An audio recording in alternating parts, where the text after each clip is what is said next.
Classes, meeting with me, meeting as a group, working on their arts business and their art in general. Watching these women come in kind of doe-eyed and a little frightened of what we might be doing, and watching them come out of this program has been such a joy this winter for me. Their work has just skyrocketed. Their skills and talent are wonderful, so I'm lucky to have worked with them. I'm lucky to continue working with them. I'm very happy to have them here today. We have Margot Diedrich, and she is our watercolor painter. Christy Padwara, who is the egg tempera painter. Sabra Comans, who is our illustrator and I'm gonna say map artist. And Shaguf Damola, who is our, impasto bird painter. Well, I guess the short answer is I've been an artist all my life. I went to school for art many years ago, but I haven't been a practicing artist, like creating every day, and I haven't really thought of myself as a professional artist until after doing the residency. It helped give me confidence and just kind of have a new perspective of me as an artist. I think my style is still evolving. Previously, I had done a lot of realistic oil paintings and abstract oil paintings, which were very different stylistically than this work. But I recently took a class at Lynn Benton Community Center with local artist Mark Allison, and I learned kind of this process of breaking down images into shapes and using a limited color palette, and I just really liked it, and I want to keep exploring and pushing that in different directions. Well, chickens make me really happy, and art is very challenging, and if it's successful, then it also makes me really happy. So I'm trying to join the two together and somehow bring in that joy and love that I feel for my pets and for nature into my art. So I don't feel like I'm fighting it, or that just that love and that attention is visible. That's my goal. I've wanted to do everything. It's been incredibly difficult for me to focus on any one thing. I've been singer in a band. I've been trying to do writing and doing art, and then different parts of art. When I was in grad school, one of my professors said, you have to focus on a medium, one medium. Oh, okay, I'll do printmaking. And then the whole time I'm flirting with fibers and painting, and so it's just a really challenging thing for me. You know, it felt very kismet. I was having breakfast one morning and I dropped an egg yolk on the table and I went, can't you paint with this? You can paint with this, can't you? So I looked it up, and then I was just charmed by the whole history of it, the simplicity of it, the archival, and the fact that it really is kind of the lowest tech painting you can do. And that I had eggs on hand. And so I thought, oh, wouldn't this be fun to paint my chickens using their own eggs? And so it's been a journey. It is very challenging, and I like that, because I think I wouldn't be as invested in wanting to learn more if it came really easy to me. Well, I started with the writing of it, and I took a workshop last summer that was called The Art of the Letter, and I learned about mail art and a letter writing challenge that happens every... When you say mail art, you mean... M-A-I-L. It was partly decorating, it was more decorating envelopes, but it was like sending bricks through the mail, sending, you know, pieces of ladders and kind of weird objects going through the mail, and it was at Sitka. Laura Moulton was the teacher for it. There was one person that sent 100 letters to herself, and on each envelope she addressed it awkwardly, upside down, drew a map, and all kinds of different ways, and I think 98 of them made it to her in the mail. But so I kind of became fascinated with this letter writing, And I didn't want to wait till April for the letter writing challenge, so I decided to write 30 letters in 30 days last fall. And then when I was doing the writing part, I needed something less cognitive to work on to complement that. And so I started doing the maps, and I just enjoyed working with the color of it and the shapes and kind of the simplicity of land and water. And there was kind of a fantasy component too of submerging myself within the landscape. And it gave me an expansive place to be where I could then like tap into my writing a little bit deeper. So interestingly, I started painting 2 years ago, although I've been an artist my entire life, but painting has been on my to-do list literally since 5th grade, so I'm a bit of a procrastinator. And being a veterinarian and an animal lover, that's why I was drawn to painting animals, and so I feel like the meaning of my paintings kind of evolved after I started painting them, and so I do want to continue painting birds, but the reason why I paint birds is because to me they represent, your voice, singing your song in life, so to speak. They also represent, movement. They can fly. I wish I could fly. And so they represent flight. And so I feel like I will continue to paint birds, even though I wouldn't say that birds actually are my favorite animal, so to speak, although I do love little tiny cute birds because they're little tiny and cute. But so it's strictly visual appeal for me, and so I think it's like my inner 5-year-old thinking, oh my gosh, that's so cute. and honestly, I feel like as I paint it, it evolves, the meaning of it actually starts to come to me and evolve. So I don't plan out a whole lot before I paint, and that's gotten me in trouble a few times, but I feel like it always ends up working out in the end.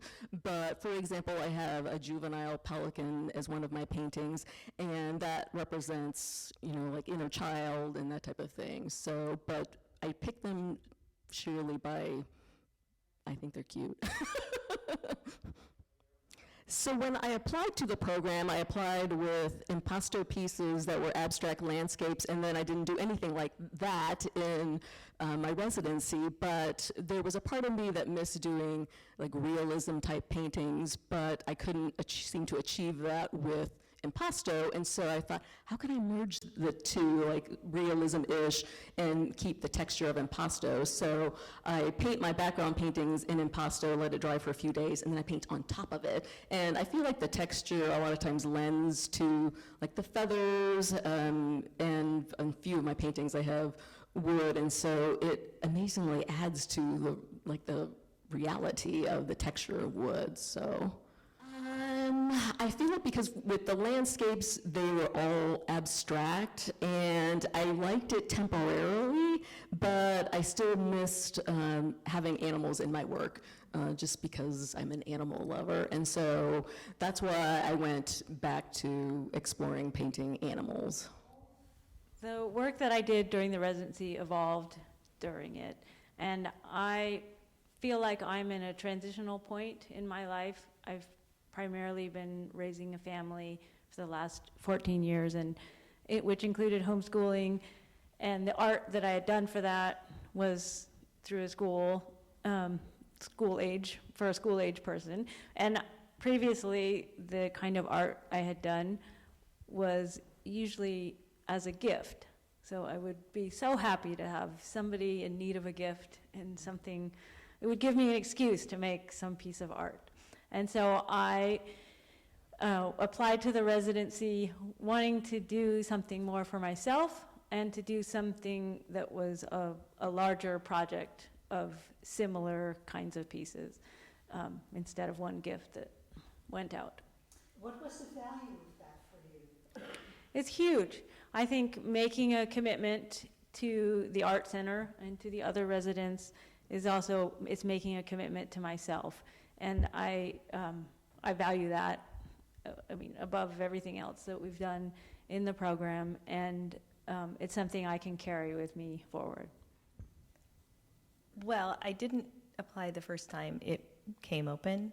I wasn't sure if I really wanted to do that, and it was helpful to me reflecting on it that really I think it was about fear, because I wanted to try something new. I'm a printmaker, and so I can do printmaking. I teach printmaking, and I also do natural science illustration, but I've always wanted to write children's books, and somehow I've always gotten in my own way.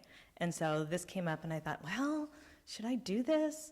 Oh, I don't know, no. And then it came up again, and I went, okay, maybe this is a sign that I should try for it. So I did, and then, like Sabra too, we didn't hear back when we thought we were supposed to, so I thought, okay, I didn't get it, that's okay, it's fine, you know. And then 2 days later, I got it. Then it was like, oh, I got it, okay. Oh, wow, the game's on. Now I really have to do it. And ironically, I had just started playing with egg tempera, so I really didn't know what I was doing. And my first foray into it was fairly successful, but I thought, okay, if I'm really going to try this and I want to try this new medium, this is the greatest place to do it. And being surrounded by such supportive people, and Claire having had experience with children's illustrations, children's books, was just one of those kismet situations. So it was just the right time for me to focus on it. It is and it isn't. For me, the part that's the most time consuming is figuring out what I want to paint and how to compose the images so that they make sense, because it's a little bit fantastic realism where I'm plunking my chickens into different tableaus, and they don't stand still for that. So I'm taking lots of reference images. I'm learning how to sculpt chickens so that I can put them in them and get the right cast shadows, and I'm learning a lot. Well, actually, I didn't apply the first round, just like Christy. I didn't think I had a portfolio that was strong enough, or that I was a serious enough artist. But then I was actually on my honeymoon at a lake in Minnesota, and the deadline passed, and I was like, oh, shoot, well, maybe next year. And then I saw that it was reopened because didn't have enough people. So I was like, oh, well, I'm going to apply. And I wasn't sure if I could do it because of my connection with the Art Center already, but I decided to just apply, and that I wanted to make art a more central part of my life. One of the most valuable parts was preparing for the show and the challenge of creating a cohesive body of work, which is something that I struggle with because I'm interested in a lot of different types of art and different mediums, and I tend to do kind of pieces that are like one-offs, like do one piece that I like, but then do something totally different, or start something and not finish it.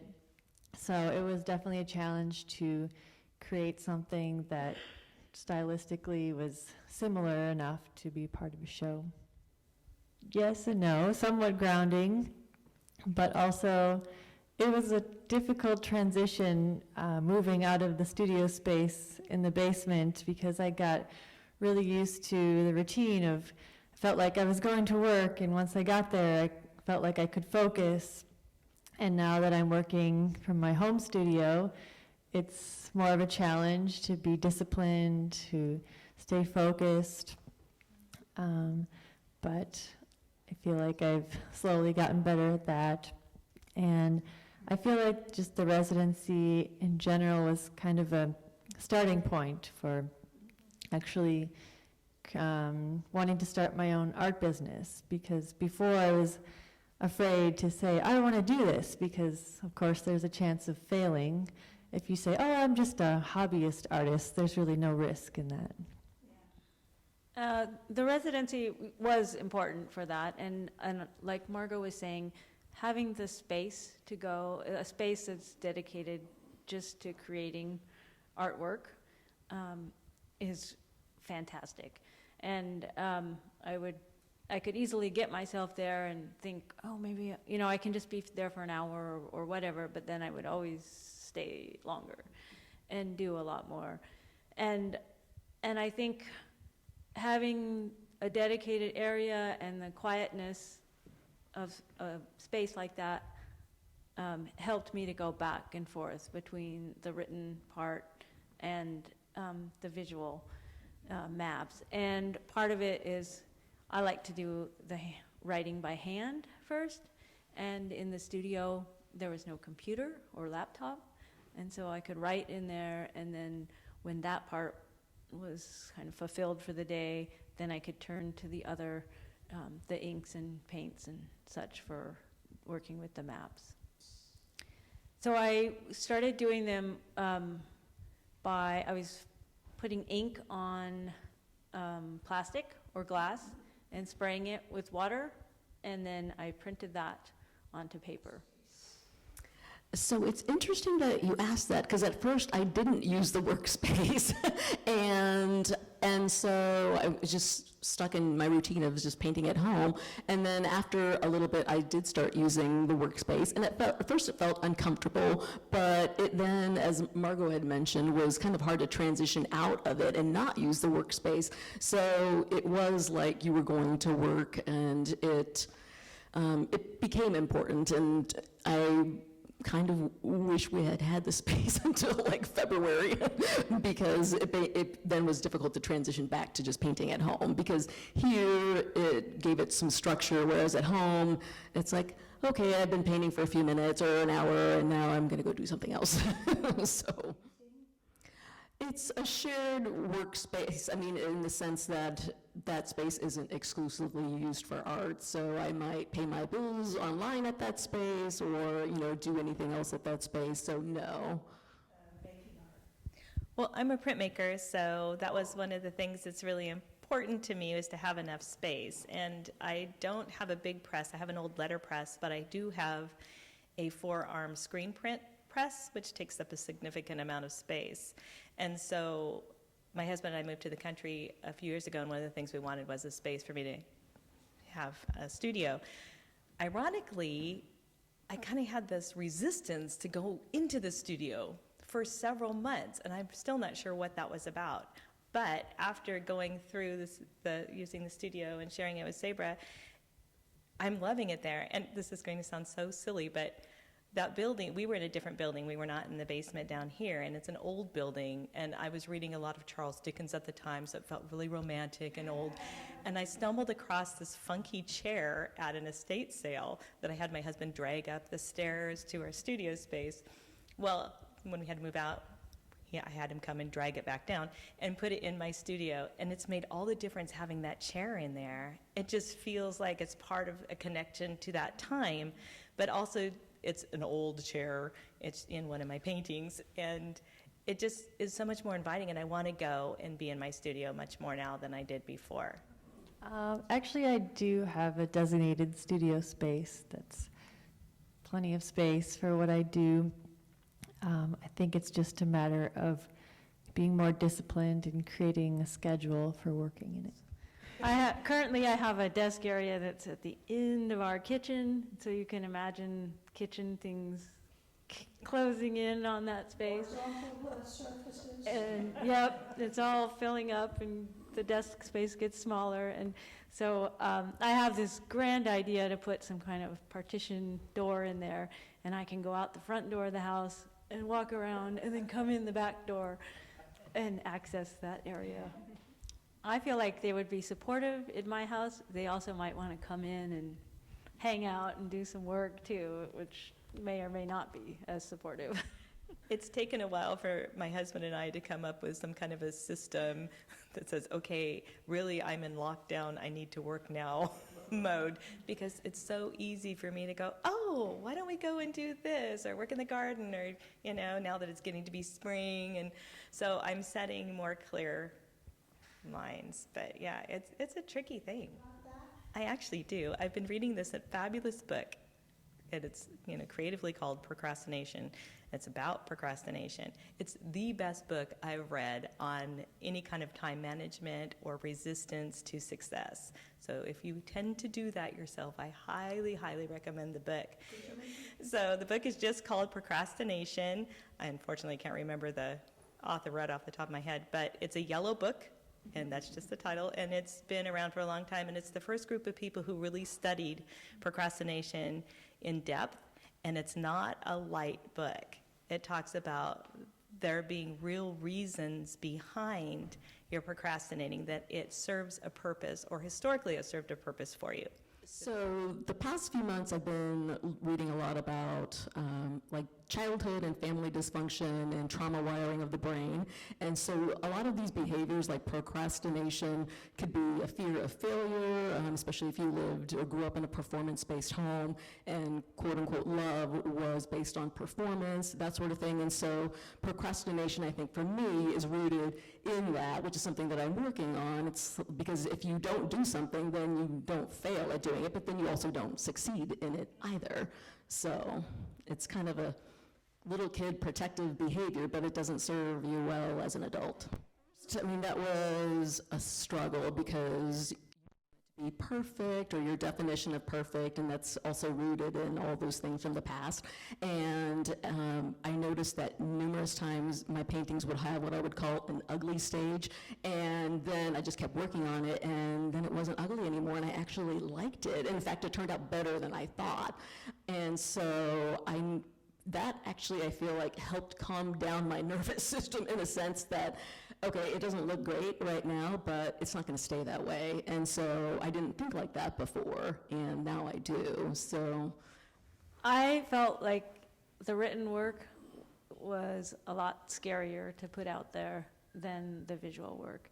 And that once the written part was down and there and on its way, then the map work was very fluent, and it kind of filled me back up being in that landscape. And I think because it's abstract and it's open to interpretation, whereas the written work is, yeah. I did go back, yes. And I wrote them through, and even when I was writing ahead on letters 10 or 11, I could go back and look at the others, and because I wanted it to be clear and pleasant to read. And part of that is learning the medium. I was mixing too much egg yolk in, and it looked like it dried, but it's sort of like printmaking where the surface is dry and underneath it's still wet. And so I would go back in and try to move it, and I would create something called holes. Learn, oh, I guess I'm doing this wrong. And so I'm teaching myself through books. So I'm looking at people, I was, oh, holes, okay, what do I do? And they said, you have too much egg yolk. And I'm like, I don't. And then I'd find that I actually did. And so I thought it would work well for me to work on several different paintings at the same time, but I don't think I work that way. So I just learned to take some more breaks between. And also, this is going to sound funny, but I have a wood stove in my studio. So the days that I needed to paint faster, I would use a wood stove because it would dry deeper, faster. So I only use 3 colors, yellow, orange, red, violet, or blue, violet, and blue, green. And then I mix those together to create other colors. Well, in the class we did a project using triads, which is 3 colors on the color wheel that are equal distance apart. And this particular combination I liked the most. It's, pretty simple. And I just mix them together on my palette in different quantities, and it's not really planned. I plan out where the light and darks are going to be in the painting, but from there I just choose colors randomly and mix them so I use a wet on wet technique where the colors bleed together, and so I don't know exactly what's going to happen. And I guess just making sure that the values are there, the lights and darks, and that helps create the imagery. And also I only put water in one shape at a time, and that contains the flow of the paint. I guess I've always liked mixing media, and I love drawing, doodling, so this is the only piece in the show that I incorporated that because I was afraid to ruin some of the other ones, but I don't know, I might go back and change them or do more ink on later paintings. I was kind of overstepping where I was developmentally. I'm working on a self-portrait, and I did the underpainting, and then I wanted to rush it to get the color on my skin, and it didn't work. So now I'm wanting to go back and rework that or do a different one. Plus, it was larger, so it was taking longer, and I was just like, I'm just not there yet. And that was kind of nice to know that I think I will be someday, but I just wasn't at that point. I'm definitely in a spot. And I think right now my biggest draw is to keep writing. And I'm not sure where that will take me. I do have some other maps that I have started that I want to finish. And so I feel like these two are working really well together currently, and I have started to wonder about adding some of different components to the maps, like maybe some natural aspects of flora and fauna or rocks, somehow incorporating them in the land. So I got the idea to do cradled wood because I shared the studio space with Margot, and I thought, those look really nice. And so my first two pieces that I worked on in the first month were on canvas, and cradled wood basically alleviated me of having to paint the sides, which I loathed doing. And it just looked like a more finished product. So, and then the other thing that I noticed that Margot did that I aspire to do but still haven't done is sketch things out ahead of time, which has gotten me in trouble a few times.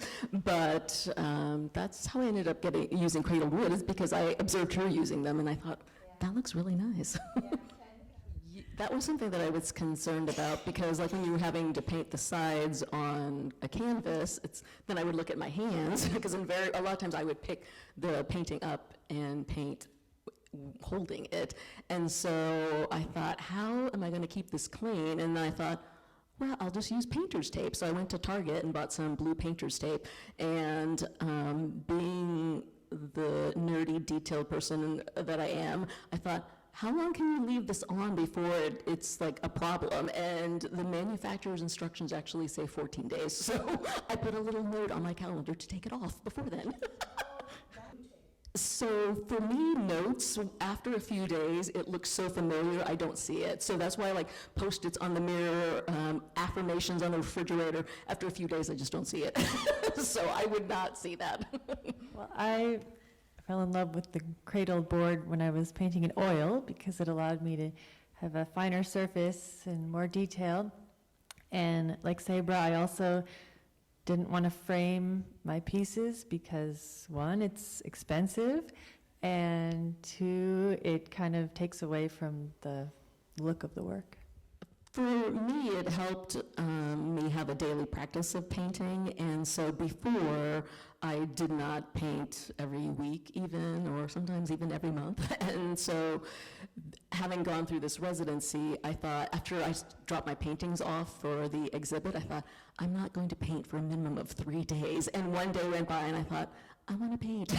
So it definitely ingrained that in me to have a daily practice, and I would say that I pretty much still paint about 6 days a week now, so that was helpful for that. I say that it's also given me a lot of confidence in doing this work and direction. So it gave me a focused time to work on it and see, oh yeah, I like this. I want to do more of this. I would just say momentum. You know, it's kind of like a body at rest stays at rest, but a body in motion stays in motion. And it's sort of like what Shagafta was saying, that if I don't paint now or work on my tableau or something for more than a couple days, I start really missing it. And I miss also that reflective time. So I think it really gave me a lot of courage and a lot of that push, that momentum that I really needed. I agree with everything that these three said. It's given me momentum and confidence, and I want to do more residencies. It's fun. Yeah. With my 2 part-time jobs, I had the flexibility to create a schedule where I could either work during the day or at night. So I was able to come most days. Well, I teach too, so that was an interesting balance for me, and I found myself getting a little bit frustrated with time management inabilities in myself, and so I got better at that, and that was part of what led me to reading that procrastination book too, is just figuring out how to manage myself, my own energies, and my time, and not procrastinate, so I ended up having to do things when I really wanted to be working on my artwork. So carving out time in a more conscious way was, I think, the most important. I dedicated time to it, and some things at home got ignored or pushed in the corner for a while, and it's all fine. You know, it works out. But I gave it the time that it needed. So I had the time because at the end of 2018, I stepped away from veterinary medicine after 20 years, and so, like, permanently, and I felt like I needed to find myself and bring my truest self back home, and so that's what a lot of 2019 and even more so now 2020 is about. So I had the time, and when I first saw the announcement for the residency, it scared me a little, and I thought, because I first looked at the questions and I thought, I'm just not gonna do that. But that was a sign to me that, yeah, you need to do that. You mean a piece of work from one of our residents? Actually, Margot, I had even told her, I would like one of your rabbit paintings. And so, and I haven't told you this yet, Margaret, but I was going to even suggest maybe an echidna, which is one of those Australian critters that has a bunch of spikes. I think it would kind of look cool with the way your work is faceted. So, but I would definitely be interested in one of Margot's rabbits. I have to look closely again if I was going to pick just one, but I'd take one of everybody's. Ditto, me too. One of everybody's. Same. I would trade Shagufta, one of her birds, or happily take any of the other ones.